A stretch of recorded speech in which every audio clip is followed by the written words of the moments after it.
Thanks y'all for coming down here in the heat. New York. I know you're used to this. New York, I know. Thank you for being here for that. So Yes. I forget, like, how I know you talk about being a newbie. Yeah. How long have you been in water now? 2 years. 2 years? I came 2 Oh, weeks. just two? Yes. Oh, I wow. came 2 weeks before the pandemic. I think they said I brought it on, but I refused to. You're a liar. You're like, No. yeah. 2 years. 21? No way. Yeah. Get out of Started here. after high Stop school. that. Yes. Yeah, right out of high school. Right out of high school. Yeah. She's like, I was better- like the Doogie Howser. She's like, matter of fact, water. 6th grade. I mean, on an island, so kind of. You were Absolutely. destined Yeah. for it. Oh, Yeah. that's so nice. And Sanders?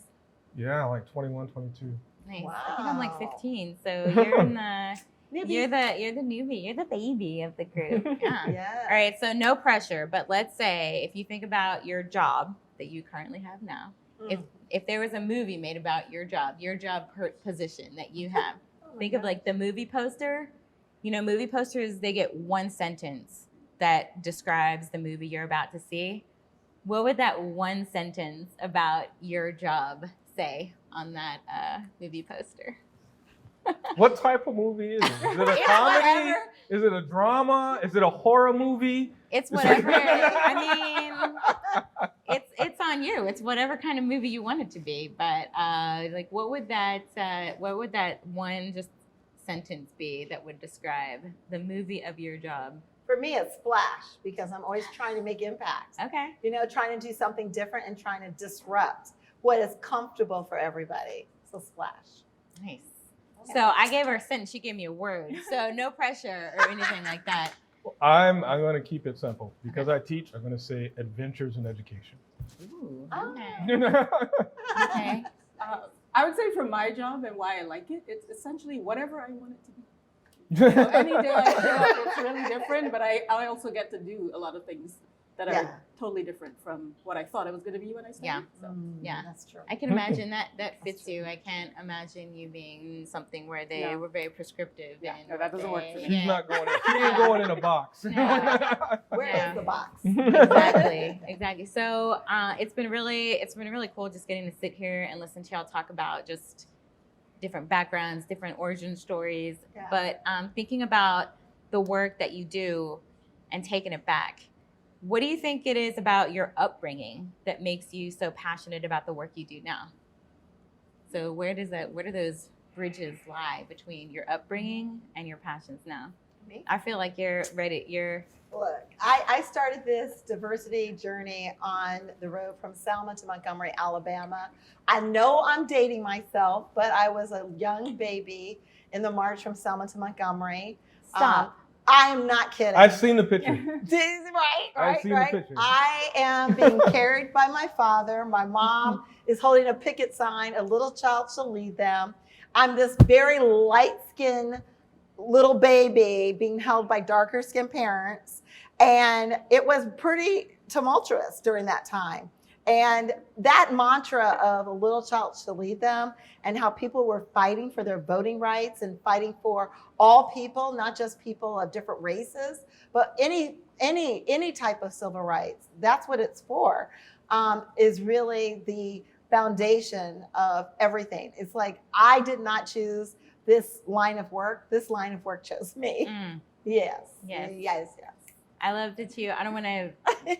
I ask people, did you choose water or did water choose you? I ask that in front of almost every podcast interview that I've done. And so I love that was a phrasing that you used. But man, you just gave me chills from head to toe. I did not know that about you. Yes, and the picture was shot by Monita Sleep Jr., was a Pulitzer Prize winner photographer who was Dr. Martin Luther King's personal photographer for all those pictures that he's so famous for.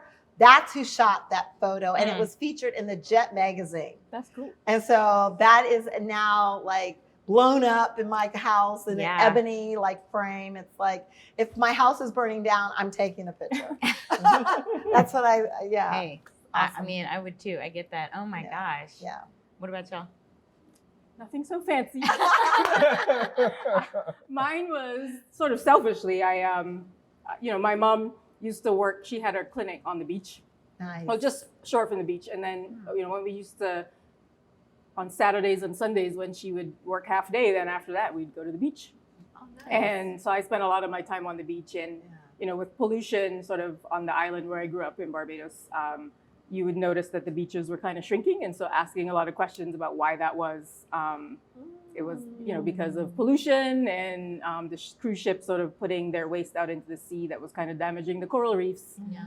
And so, I became a little mini environmentalist. That's nice. And my mother, I'd be like protesting and all that kind of stuff. And I think my mother thought I was going to tie myself to a tree. She'd have to bail me out, but I also really liked science. And so it was, she sort of steered, and like my grandfather was a big influence to, hey, how about you solve the problems that you are seeing as opposed to just, protesting about them. And you have that skill set to do that. So that's kind of how I ended up not really knowing where the place was in water that I wanted to be, but certainly wanting to,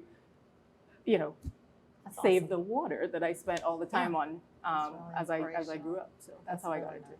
Awesome. Really inspirational. I would say for me, growing up in a single parent home and watching my mom work, we were poor. I was out working. I laugh at my son. He's 12. Oh. And I'm like, when I was your age, I was going door to door to shovel driveways. Yeah. And That's right. he doesn't understand that mentality. Right. But also too, I can say two things: experiencing racism, experiencing seeing inequities between different classes and groups of people, and learning how to work hard. Yeah. And so I'm definitely of the class that water found me. I didn't know anything about wastewater, but I figured I had a work ethic. And then later on, some of the other things that we've been doing is like, I want to see people have opportunity who also work hard. Yeah. Whereas in the past, I've experienced sometimes they don't get those opportunities, even though they're hard workers. That's amazing. Yeah. So you came in through the HR path. Yeah. Right. Well, no. To water, I mean, I'm sorry. Oh, to water, yes. Yeah. Yes, Okay. And engineer path. Mhm. And then operator path. Operator. Yep. Yeah. Operator to educator. To path. educator. Yes. Yeah. Okay, so I love the diverse kind of backgrounds represented there too. I mean, we all know the stats about our industry: 80% white male engineer. Do you have like kind of thinking of your origin story of your time in water where that was?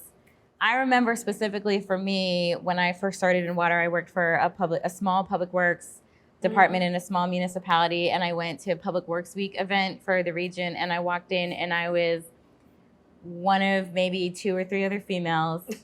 I was definitely, I don't know. I don't remember necessarily the like racial side of it, but I do remember being one of maybe 3 females. Do y'all have a moment like that where you walked into a room and you were like, damn, what did I?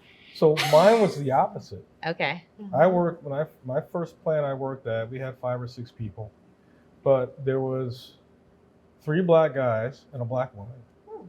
And so I thought every plant had this kind of diversity. So I'm like, all right, this is cool. We can joke around about stuff. We got common ground, and this is great. And then when I left that plant, I didn't see another black guy for about 10 years. That was actually in water. So I would go to conferences and stuff like that, and it was like, yeah, your beginning was different. Yeah. That's right. not norm. I've heard your story a little bit about your first. Oh yeah. So obviously grew up in the Caribbean. It's majority black. Right. And used to seeing engineers and so on, that are black.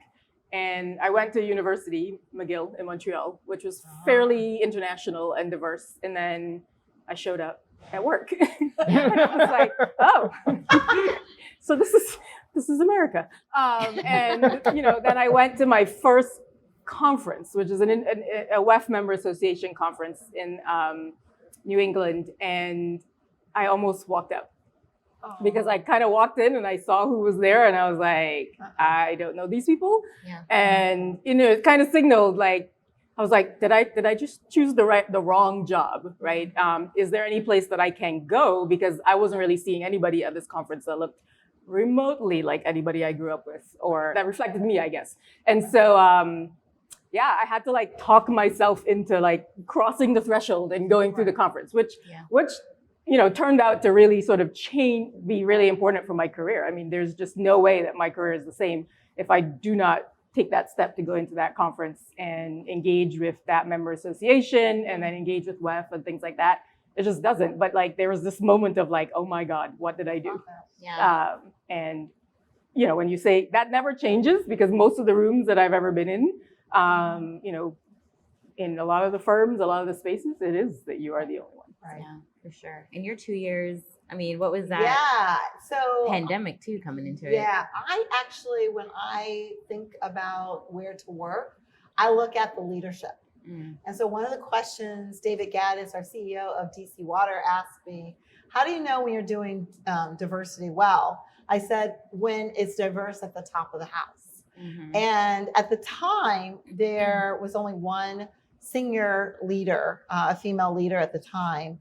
After me, there were 2 others. And so I'm very proud of the statistics now, because now for people of color that are senior executives, we're about 67% people of color, and about 37% are of that senior leadership are women, which is, I think, pretty good marks. So when I went to a conference in October in Chicago, I was like, where are my people? I was expecting like lots of people of color, and I didn't see any. And I actually was like you, Stephen. I was like, where are they? Where'd they go? Where'd they go? Where'd they go? So, you know, being diverse and choosing talent is intentional. And if the people who are the recipients of the water or the wastewater that we serve our communities represent women and people of color, the people inside our organizations should represent that. There is no excuse. And the contracts that we are part of, that $1 million, billion-dollar contracts, we have the power to hold these companies accountable to say, we will not do business with you unless we see you having a diverse group of people internally. Yeah. That's what I don't think you have the power, but I don't think you actually do it. Like, there's very few utilities or a lot of those companies that actually really take that step of saying, this is what we want. We're working on it, a dashboard actually that gives some metrics about how to decide who to choose based on some of those diversity metrics. And I think until we do that, then nothing's going to change, because change happens when it impacts the pocketbook. When it impacts the money, all of a sudden it's like, oh, it's on. Yeah. And I like when you say being intentional, because it's not going to happen naturally. Look at where we are, right? It's not going to happen naturally. It's like you have to be intentional with looking to make some adjustments and some tweaks.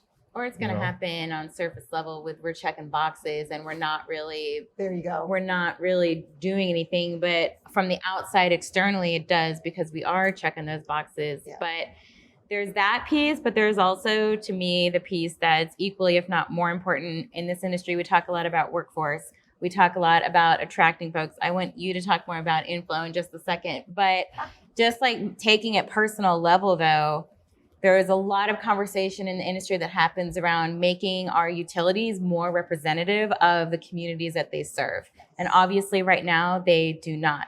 But you know, I have to sit here and look around, and you're C-level at one of the biggest utilities in the country. You are incoming president for the largest trade association at WEF. You're the director of your program, about to be on the board of WEF. Y'all are the representation, and you are the ones that are going to be a part of bringing the people that we need into the industry.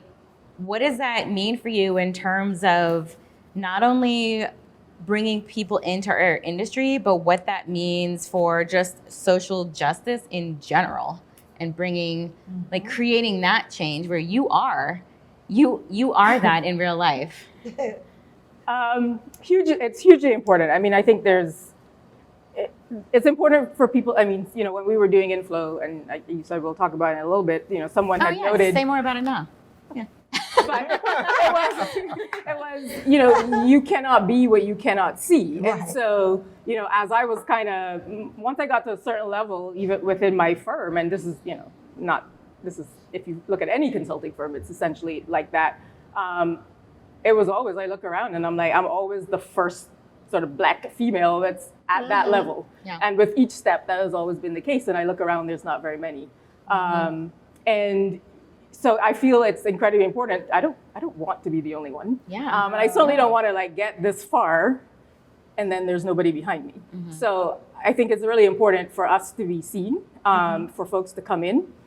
But it's also for us to be there so that once you get there, to sort of be able to use your influence and your power to make yourself visible. Well, to do that, but to create some of the change or demand some of the change that makes it easier for the ones that come behind you. Yes. Right. Right. Yes. Right. And that, you know, the whole idea of inflow was, there's an entire, I mean, you know, because you hear a lot of the same water story, how you ask how people get there. A lot of people get there because they knew somebody that was in the sector, right? But if that sector is 85% male and it's mostly white, who are you bringing in? Yeah. And who is aware of that? And so, you know, that idea was, there's an entire segment of the population and folks who are already in these fields, the engineering and operations and whatever field, who've never heard of the sector. Yeah.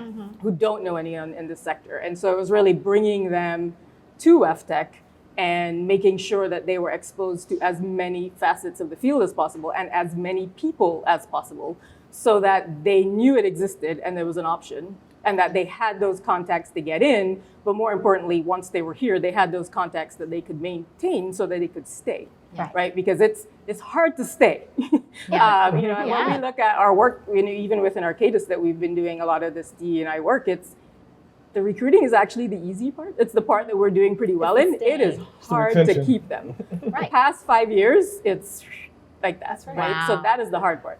For anyone or specifically people of color? People of color. Really? Very Is there why? I mean, has that survey been given? See, we're trying not to get fired. Sorry. I'll weigh in She's on HR. this. Let's let So her. as the chief people and inclusion officer for my organization, it's not just bringing people in, but it's about how you are sponsoring them once they are in. A lot of people in color, they're always trying to find a mentor. And that's fine, because those are the folks that speak to you. But you need to find your sponsor, who are people who speak on your behalf. They're the people at the table. They're the white males that are at the conferences, that are making the decisions. They need to be your sponsors. And it's, you know, as people of color or as female, or let's just put in LGBTQ, because this industry is not pro LGBTQA either. So there's a lot of bias in this water industry. It's not just what you see, it's what you don't see. And I really feel that, you know, we are still back in time in this industry. We're back in the 80s, you know, or maybe 70s, before we really projected some of these expectations that employees today have. So I do think that as women, as people of color, as LGBTQ, don't just look at people like yourself. Look at people opposite that are at the table, that have a voice at the table, a seat at the table to speak on your behalf. Because the way that the top is always at the white male is not because they're better than the men or the women or the people of color, LGBTQA folks. It's because they have a sponsor, somebody who knows them, who could speak on their behalf. And so we also are accountable as a minority group of people. We have to get out of our comfort zone. We have to stop having lunch at our cube or our office and start networking with people that don't look like us, that don't think like us, that people that are decision makers, because they're the ones that can influence our next step in this industry. Like it or not, it's the way it is. No, it is. Because after a while, you know, people get tone deaf to the same voices. Right. And so if you do have someone who can speak in behalf for you, that's extremely beneficial. You know, it just makes sense. I think about just the students that I see, and now I feel some responsibility and some accountability when I see a female or when I see a person of color. I know I didn't have mentors growing up, but it's like, yeah, guess what, dude? You're not a young professional anymore. You can be a mentor for somebody else. Right? No, but it's very important. I mean, I have a lot of, I think, women of color. They'll be even at competing firms that will reach out because they don't have that, you know, because sometimes when we did a survey, even within our kids, there are a lot of offices where you're one of one. Yeah. And so you don't have that. And there's a lot of things that happen. You're like, am I crazy? Did I imagine that? Yeah. Or is that real? And you want to reach out to somebody who sort of at least gets it. And if you don't have that, that can be very isolating and you don't have anybody to talk that through. So I usually just never refuse if someone approaches me, because I definitely, there were moments in my career when I was like, I may have had the black male, but then they weren't female. And so then a lot of things would happen. And I'm like, am I making too much of it? Or is this, something or whatever? And I just never had that mentor past a certain stage. And so I just make sure that, I don't refuse. But there's a few of them that I will make sure that I can answer, because again, there's a lot of people, they're just the one person in the office or the two people in the office, whether they just be the only female, person of color, whatever that may be. But it can be quite isolating. And I think that's why, especially when you don't see that then person in those higher levels, you just start to question yourself and you start to question, why am I here? Yeah. And that's why they will be more likely to leave, I think. Yeah. Well, you all kind of touched on this notion of having to put yourself out there and to be a mentor or to stand out there. And when you do that, and we're all kind of in similar-esque places in our career, but go back to when you were kind of just beginning. And I feel like we all come into any situation where we have filters and how we're kind of presenting ourselves through this filter. Tell me about the moment when you were like, F the filters. Oh. I don't think Lisa ever had a filter. I never had a filter. I see her with a She was filter. No, listen. I always thought, even when I was 4 years old, when I started kindergarten, believe it or not, because I was turning 5 in December. So I started the school year in September at 4 years old. I always thought I was a CEO of my life. When I got out of college, I went into a management development program, managed a $2 billion office, first African-American female to manage an office at HSBC. I didn't grow up with a lot of money either. Our family had education, but they didn't have a lot of money backing it up. And so for me, I was always trying to get the Benjamin. I wanted to get money. So from 12 years old, I was the babysitter of the neighborhood. At 15 years old, I asked my principal, could I have a worker's permit so I could work at the mall? And all through college, I worked my way and worked off. I had scholarships, and I worked 2 jobs in college. And I've always worked. I've had that work ethic because I didn't have money. I modeled because I didn't have clothes. So I was like, if I model, I get a discount on some clothes. There you go. So I was cute, I was cute. So, but people always thought I had money, but I worked hard. Yeah. But the thing is that I think we do have to step and lean in to adversity, because adversity, if you lean in hard enough, it turns into opportunity. And that for me is all about it. I'm so glad I didn't have money growing up. I'm so glad I had parents who valued education and work ethics. I'm so glad for all the adversity that I've gone through, because it's made me everything I am today. And I love who I am. And the reason why I love everybody and I love HR is because I love me. And you can't love other people and human beings if you hate yourself. You got to have self-love. And so I do think that, as we think about the water industry and we think about why is it not so homogeneous at the top? It's homogeneous at the top because that's the way they want it. Racism is still here. We have shootings in Buffalo, shootings in Texas. We have racism that's running rampant in this country.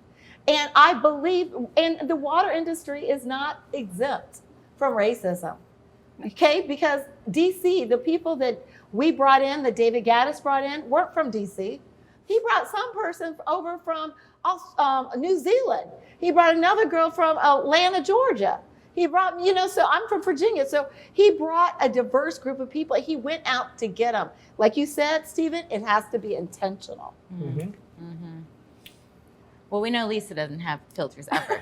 But for Well, anyone I'm else, Jamaican, so I think again, it's sort of in me. I mean, I'm an introvert, and certainly when I came here initially, it was not comfortable amongst the happy hours and the whatever. It's just these are not my people, and so I had to really sort of get past that. And you talked about, I think you talked about just making sure that you were where those folks are, that were the decision makers and stuff. And that was very hard for me because that's just not who I grew up amongst, and so it was very, very weird. But in the end, but again, I'm very opinionated, and Jamaicans will say what they need to say, and we are not afraid of confrontation. In fact, I think we like it, and so You think? So I think on a lot of these things where I push is because I also feel like I can, but I'm just not one to sit around that if there's a thing that needs to be done or there's a thing that needs to be said, I'm going to say it. I might say it very politely if necessary, not politely if also necessary, but I'm good with it. And in some cases that comes as a personal cost, but for me I would rather that than to be silent. And that to not push and hold people accountable for what they should be doing or what they say they want, which may be diversity or a lot of DE&I, but then I don't actually see the action, then I'm not interested, right? So I'm going to hold you accountable for what you say. That's right. Mine was more internal. I would say, I mean... You mean internal to yourself? Yeah, as far as these screens and filters and everything else. We used to talk about the suit. Every so often you got to put on that suit and you got to walk a certain way around certain people. And if you want to be accepted, if you want opportunity, you better put that suit on. And that suit affected how you talked, how you walked. It affected everything. And it wasn't until later in my career where it was just like, I don't have to appease these folks. You know what? I can be myself and lose some of these filters because I found myself sitting at the same table as them. Right. So I'm like, you know what? I'm here.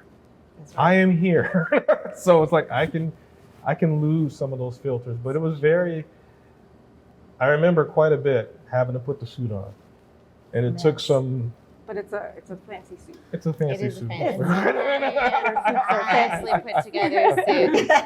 Okay. But like even just around here, look at this color. I mean, if you for a lot of the water sector, although it has definitely changed, because even if you look at earlier board pictures that I would take, it'd be like Blue. black suit, blue suit, Iffy. me. Yeah.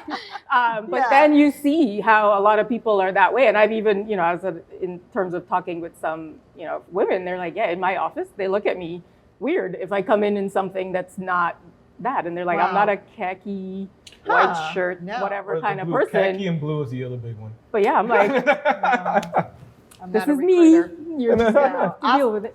Oscar Wilde, he says, be yourself because everyone else is taken. And I live by that because if you are your authentic self, you don't have to remember what you said or what you did. It's just who you are. And, And you come to figure out, too, it's like, you know what? I should have said something, but I was trying to wear the suit. But it's hard to live with yourself, the things that were unsaid versus you saying them. Right. Right? So it's like, man, I bit my lip on that. I don't like myself. I should have said something. Right. So it's like after a while, it's like, right.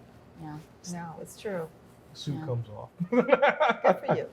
So I know when you're thinking about those kinds of moments or just where you are right now, I mean, you in your origin story talked about being at Selma. You talk about standing on the shoulders of giants. I mean, just think about that. When you think of the shoulders that you're standing on, who comes to mind for you? We didn't know we were poor. Exactly. We thought everyone in the summertime went to a school to get a lunch. It's like we didn't know we didn't have any money.